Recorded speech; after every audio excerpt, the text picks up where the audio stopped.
নমস্কার বন্ধুরা, welcome back to my channel Adrija's kitchen. সাথে আছি আমি শম্পা। আশা করছি যে যেখানে আছেন খুব ভালো আছেন।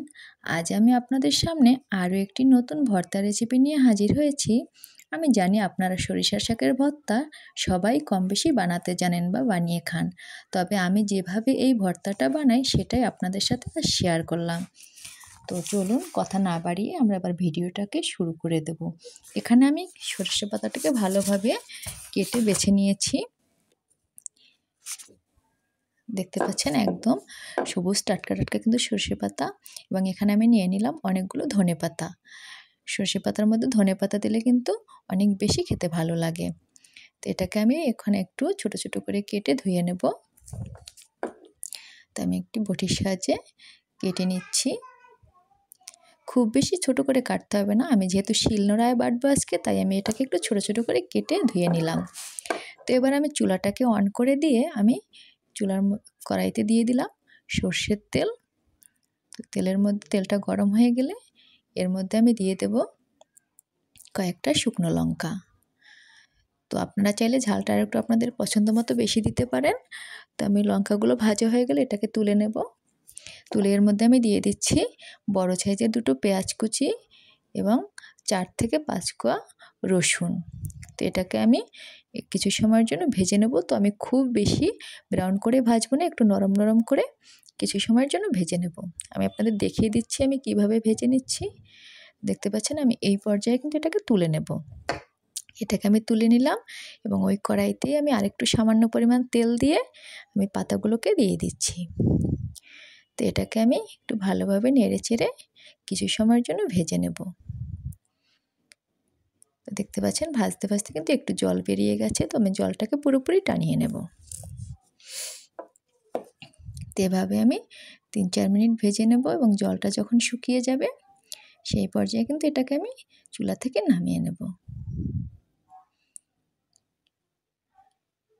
তো জলটা কিন্তু পুরোপুরি টেনে গেছে, তো আমি চুলাটা অফ করে দিলাম এবং আমি এটাকে নামিয়ে নিচ্ছি। এদিকে কিন্তু আমি শিলনোড়া রেডি করে রেখেছি।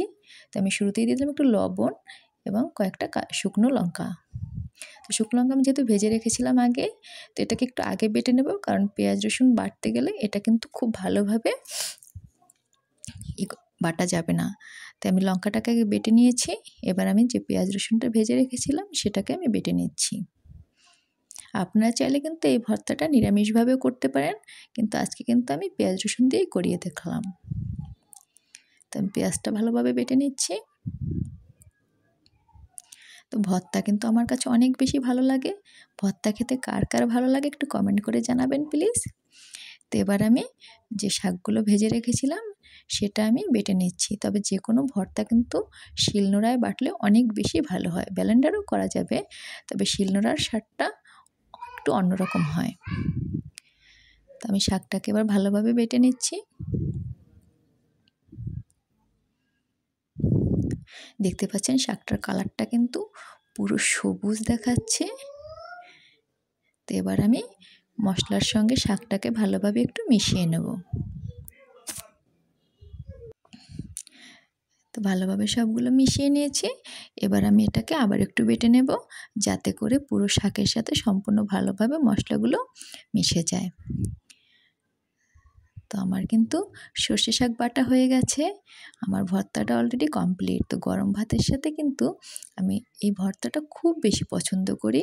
তো এর মধ্যে আবার দিয়ে দিলাম একটু সর্ষের তেল। দেখতে পাচ্ছেন ভর্তাটা কেমন হয়েছে। আপনারা বাসায় ট্রাই করে দেখতে পারেন। আর যদি ভিডিওটা ভালো লাগে অবশ্যই কমেন্ট করবেন। নতুন নতুন ভিডিও পেতে চাইলে চ্যানেলটাকে সাবস্ক্রাইব করে রাখবেন। সবাই ভালো থাকবেন।